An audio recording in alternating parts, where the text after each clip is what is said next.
La sabiduría, dice un antiguo libro en griego, es el reflejo de la luz eterna, no una metáfora vacía, sino la promesa de un puente real entre la mente que pregunta y la fe que respira. Hoy comenzamos por ese puente.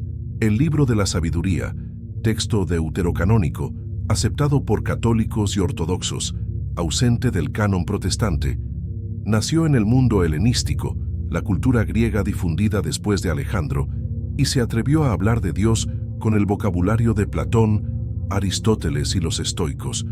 No es un apéndice, es una intersección, y desde ahora vas a percibir cómo una antigua frase de Sabiduría 7:26 dialoga directamente con el lenguaje de Hebreos 1:3 y con la idea platónica del bien como sol. Mi autoridad aquí no es opinión, es método. Vamos a cruzar fuentes, sabiduría, con Platón, República Caesarea, Fedón, Aristóteles, Ética Nicomaquea, y el estoicismo de Marco Aurelio y Epicteto, además del trasfondo de Alejandría y Filón. Verás el texto en su hábitat histórico y filosófico, sin misterio barato. ¿Cuál es el riesgo? Si este puente es verdadero, quizá ya no puedas separar pensar de rezar ni llamar solamente psicológico a aquello que toca el alma. Y eso cambia cómo lees las pérdidas, las decisiones y el propio tiempo. Pregunta para ti, ¿y si la experiencia que llamas insight fuera en realidad la sabiduría leyéndote por dentro, razón y fe respirando en el mismo aliento? Situación para reconocer. Intentas explicar tu fe a un amigo de otra burbuja. Faltan palabras. Alejandría vivió ese dilema. Este video te entrega el vocabulario de esa travesía. Quédate conmigo hasta el final. La recompensa será un mapa mental claro del libro de la sabiduría y 3 llaves de lectura, justicia, sofía e historia, para discernir en tu vida cotidiana qué es ídolo y qué es luz. Si esto ya te mueve, comenta puente y ven. Suscríbete y activa la campana. En las próximas escenas ya entro en quién escribió, dónde y por qué.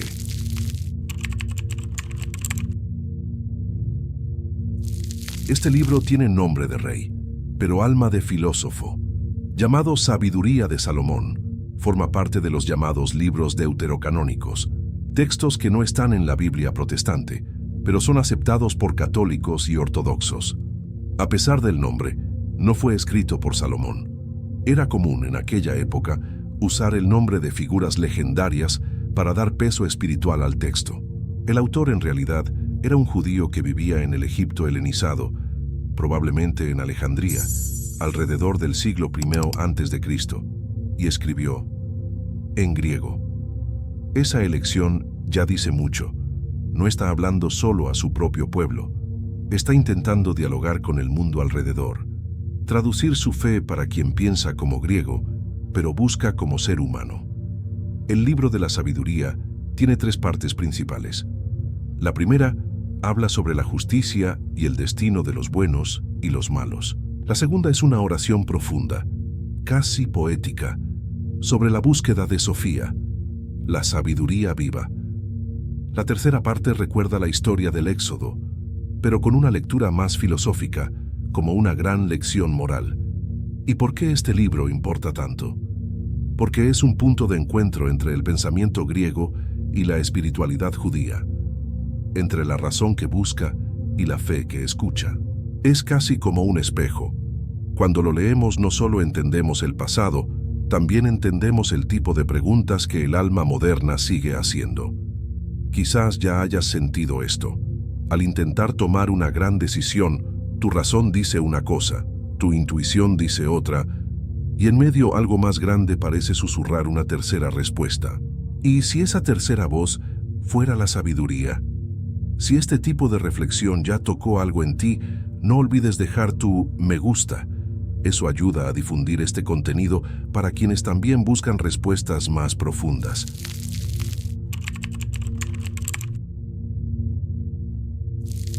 Imagina una ciudad donde al caminar por una calle, escuchas a un rabino recitando la Torá en una esquina y en la otra, a un filósofo griego discutiendo sobre el alma. Esa ciudad existió. Su nombre era Alejandría. Fundada por Alejandro Magno y hogar de la mayor biblioteca del mundo antiguo, Alejandría era más que un centro de conocimiento, era un lugar de choque entre mundos. Allí, judíos de la diáspora convivían lado a lado con egipcios, romanos, griegos y gente de casi todos los rincones del imperio. Pero esa convivencia no era sencilla. La fe de los judíos, centrada en un Dios invisible, contrastaba con el pensamiento griego, lleno de formas perfectas, razón pura y dioses personificados. Fue en ese ambiente donde nació el libro de la sabiduría. Y su autor sabía que, para sobrevivir en aquel mundo, y más aún, para tocar el corazón de aquel mundo, necesitaba traducir su fe a un lenguaje que los griegos pudieran comprender, la filosofía. Y ahí está la genialidad. No niega su fe, la expande. Habla de Dios como aquel que todo lo mueve, un lenguaje que Platón entendería, pero también lo llama Padre, y habla de la sabiduría como Espíritu Santo que penetra todas las cosas, algo profundamente bíblico. Esa fusión no fue solo hermosa, fue necesaria, porque cuando la cultura alrededor amenaza con devorar quién eres, solo existen dos caminos: o te aíslas, o aprendes a hablar desde tu fe con valentía en una lengua que el mundo pueda escuchar. Tal vez ya hayas sentido esto. Intentaste explicar lo que sientes espiritualmente y las palabras se trabaron. O percibiste que el lenguaje religioso que aprendiste no dialoga con las personas a tu alrededor. La respuesta tal vez no sea callar ni imponer, sino aprender, como en Alejandría, a construir puentes. Y la pregunta que queda es, ¿estás traduciendo tu fe o solo defendiéndola? Si esta reflexión te tocó, escribe aquí en los comentarios. Mi fe necesita un nuevo lenguaje. Vamos a conversar.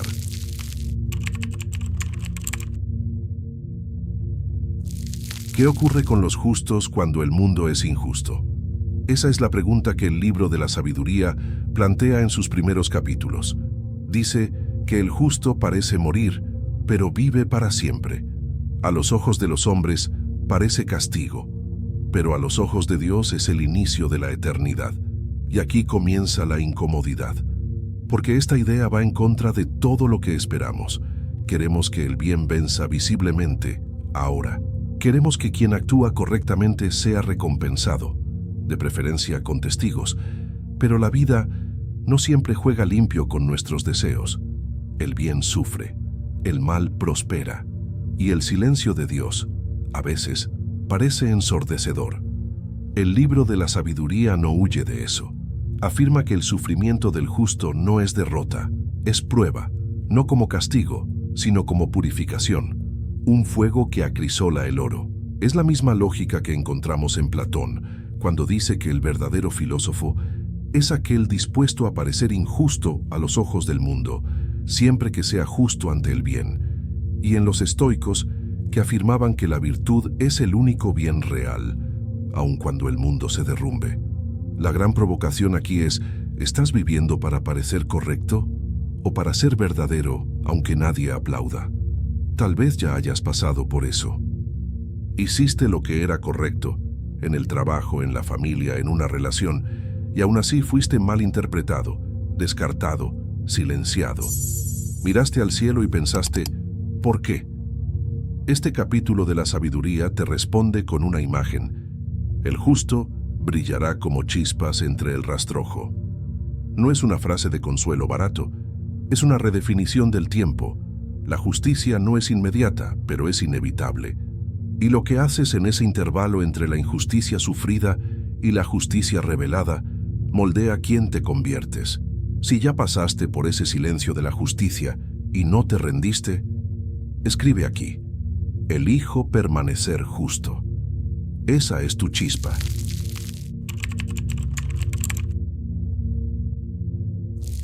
Ella es más ágil que cualquier movimiento, más pura que la luz, y atraviesa todo, con un soplo sereno.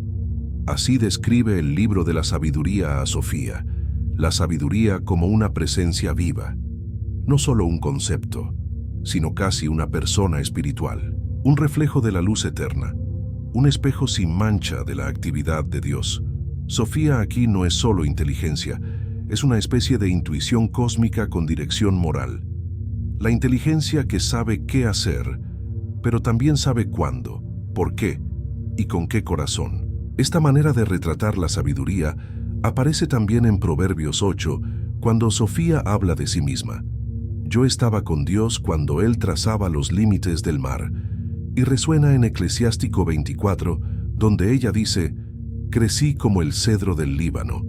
Pero es en el libro de la sabiduría, capítulo 7, donde esta figura alcanza su auge poético. Sofía es múltiple y una, oculta y revelada. Ella es espíritu, luz, orden, gracia, voz. Es como si todo lo verdaderamente sabio del universo ya estuviera en ella, y solo esperara el momento justo para tocarnos. Este retrato recuerda, por cierto, la búsqueda de los filósofos griegos. Platón hablaba de la forma del bien, que ilumina todas las demás formas. Aristóteles llamaba a eso nous, la inteligencia suprema que mueve todo. Pero aquí, Sofía no es un ideal distante. Ella viene hacia nosotros. Y el autor lo muestra a través de la oración de Salomón en el capítulo siguiente. Ahora, detente un segundo. Piensa en una vez en la que estabas perdido, sin saber qué hacer, y de repente, algo silencioso, pero firme, trajo claridad. No fue una respuesta lógica, fue una sabiduría que atravesó el caos. Tal vez haya sido ella. Sofía no se impone, ella susurra. Y la pregunta que queda es, ¿buscas la sabiduría como quien estudia un libro o como quien busca una voz viva en el silencio?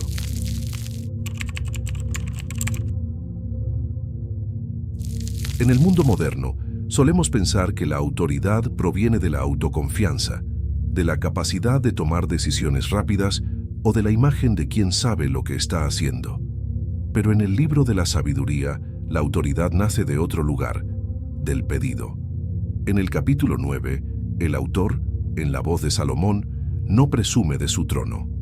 Se arrodilla y hace uno de los pedidos más bellos de la tradición bíblica. Dame la sabiduría que está contigo, que conoce tus obras desde el principio. Esa oración no nace de la debilidad, sino de la lucidez. Salomón sabe que gobernar un pueblo, tomar decisiones, juzgar el bien y el mal, todo eso exige más que inteligencia, exige luz interior, y esa luz no se fabrica, se recibe. Aquí el texto se acerca a lo que Aristóteles llamó phronesis, la sabiduría práctica, que nos ayuda a decidir bien incluso ante lo incierto, y también a lo que Marco Aurelio escribió: recibe todo como si hubiera sido destinado para ti, y actúa como si lo hubieras elegido. Pero hay una diferencia esencial. Para los griegos, esa sabiduría nace de la mente disciplinada. Para el libro de la sabiduría, viene desde lo alto. Y cuando oras por sabiduría, algo profundo sucede. Reconoces que no estás en el centro de todo. Dejas de buscar control y empiezas a buscar claridad.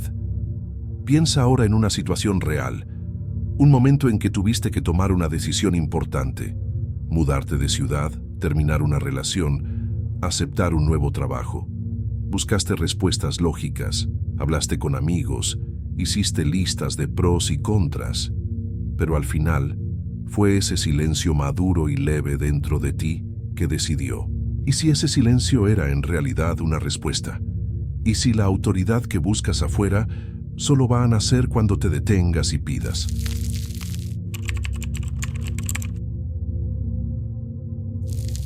En el pasado, los ídolos eran esculpidos en madera, piedra o metal. Tenían forma de animales, de dioses o de reyes. Las personas ofrecían sacrificios, se arrodillaban y creían que aquellas imágenes tenían poder. El libro de la sabiduría, en los capítulos 13 al 15, critica duramente esa práctica, pero no se limita a decir que los ídolos eran falsos. Muestra el proceso psicológico detrás de la idolatría. Dice que el ser humano crea un objeto y luego se inclina ante él, como si dijera: yo lo hice, pero ahora él me domina. Es el creador convirtiéndose en esclavo de su creación. Ahora respira hondo, salta 2000 años y piensa: ¿Eso realmente cambió? Hoy nuestros ídolos no tienen ojos de piedra, tienen pantallas de cristal, brillan en la oscuridad, calculan nuestra atención en milisegundos, nos seducen con algoritmos. Ya así muchas veces nos dicen quiénes somos, antes incluso de que preguntemos. Al igual que antes, son obras humanas, pero, al igual que antes, empezamos a tratarlas como señores. Y lo más peligroso, la idolatría de hoy no parece religión, parece entretenimiento, o productividad, o incluso autoconocimiento, cuando seguimos consejos vacíos de gurús que prometen el cielo, pero venden espejos. El libro de la sabiduría nos advierte: cuando lo parcial se vuelve absoluto, el alma se pierde. Cuando te inclinas ante aquello que solo deberías usar, olvidas quién eres. Quizás ya hayas vivido esto. Te sentiste mal porque una publicación no tuvo me gusta, o te descubriste repitiendo comportamientos solo porque funcionaban, aunque por dentro te vaciaran. La idolatría hoy es sutil, se disfraza de rutina, y la pregunta que queda es: ¿qué has estado adorando sin darte cuenta? ¿Aquello que domina tu tiempo, tus emociones, tus decisiones, es realmente Dios? ¿O es solo un reflejo tuyo?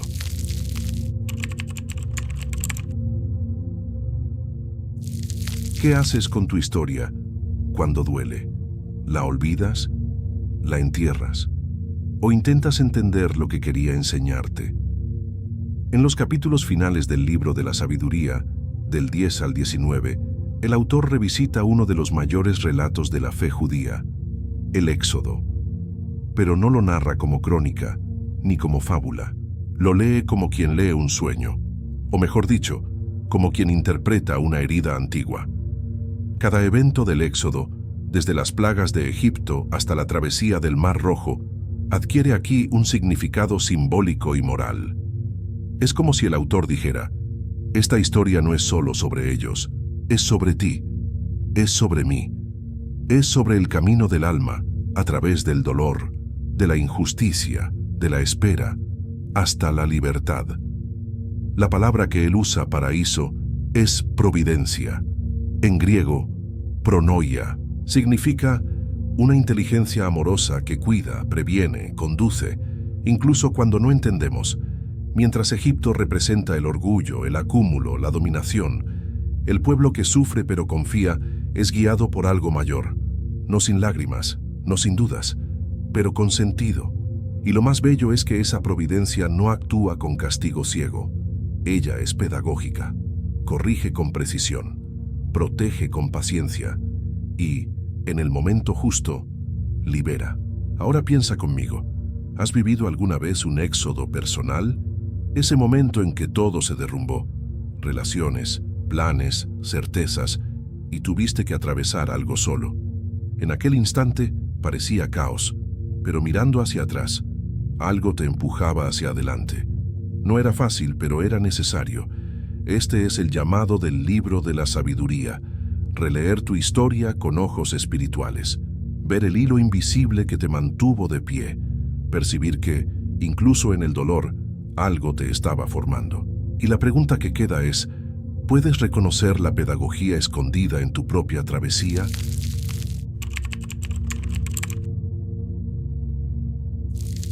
¿Y si aquella voz suave de la sabiduría no hubiera dejado de hablar? ¿Y si, con el tiempo, hubiera ganado carne, rostro y nombre? Cuando el cristianismo comenzó a nacer, no surgió de la nada. Brotó de textos como el libro de la sabiduría, donde la sabiduría ya era presentada como una presencia viva, que todo penetra, todo comprende, todo revela. En Sabiduría 7:26, ella es descrita como el reflejo de la luz eterna, el espejo sin mancha de la actividad de Dios. Siglos después, Hebreos 1:3 diría sobre Cristo: Él es el resplandor de la gloria y la expresión exacta de su ser. Esto no es coincidencia literaria, es tradición en continuidad, el mismo concepto de una luz divina que comunica lo invisible al mundo visible, ahora encarnada.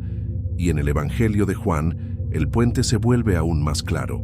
Juan comienza diciendo: en el principio era el Logos, y el Logos estaba con Dios, y el Logos era Dios. Logos en griego significa palabra, pero también razón, sentido, vibración ordenadora. Es lo que organiza el caos, es la inteligencia detrás del universo, que ahora, dice Juan, habita entre nosotros.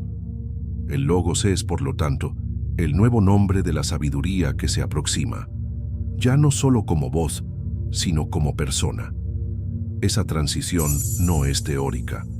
Cambia la manera en que la fe es vivida. Deja de ser un código externo y se convierte en un camino interior, guiado no solo por mandamientos, sino por una presencia viva que ilumina la conciencia. Piensa ahora, ¿hubo alguna vez un momento en que sentiste algo guiarte por dentro, sin reglas, sin presiones, sino con claridad? Una luz serena diciendo, ve por aquí. Ese Logos todavía habla, pero no grita, vibra en silencio, donde la sabiduría ya habitaba. Y la pregunta que queda es, ¿reconocerías al Logos si estuviera hablándote ahora? Si alguna vez sentiste ese llamado silencioso, escribe, la palabra me encontró. Y si quieres, cuéntalo.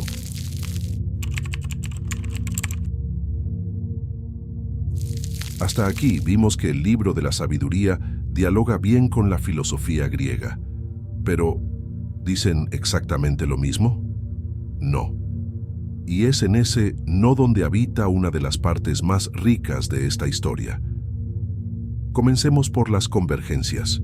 Tanto el libro de la sabiduría como Platón, Aristóteles y los estoicos creen que el universo tiene orden, que existe un principio organizador, un bien, un logos, una razón que sostiene todo. Ambos valorizan la virtud. Ambos creen que la vida verdadera comienza dentro de nosotros y no fuera. Y ambos nos llaman a la lucidez. Vivir bien es vivir con sentido, no con apariencia. Pero, ¿y las fricciones? Para Platón el alma es inmortal, sí, pero su meta es escapar del cuerpo, regresar al mundo de las ideas. En el libro de la sabiduría, el cuerpo no es enemigo. El alma no desea huir de la materia, sino transformar el mundo con justicia. Es lo espiritual que se encarna, y no lo contrario. Para Aristóteles, Dios es el motor inmóvil, una inteligencia pura que piensa solamente en sí misma. En el libro de la sabiduría, Dios es Padre, es personal, actúa, siente, se importa. ¿Y los estoicos? Ellos enseñaban que la libertad proviene de la autosuficiencia, que debes aceptar el destino con valentía y no depender de nadie. El libro de la sabiduría dice, no se trata de depender, se trata de confiar. No estás solo en el universo, existe una presencia que te guía, incluso en los desiertos. Tal vez tú también hayas intentado arreglártela solo, te cerraste, tragaste el dolor, intentaste ser tu propio guía, tu propia cura, tu propia fuerza, pero en algún momento percibiste que necesitabas algo mayor, algo más allá de tu control. La filosofía nos da herramientas, la fe nos da dirección, y la pregunta que queda es, ¿estás buscando entender o también estás listo para confiar?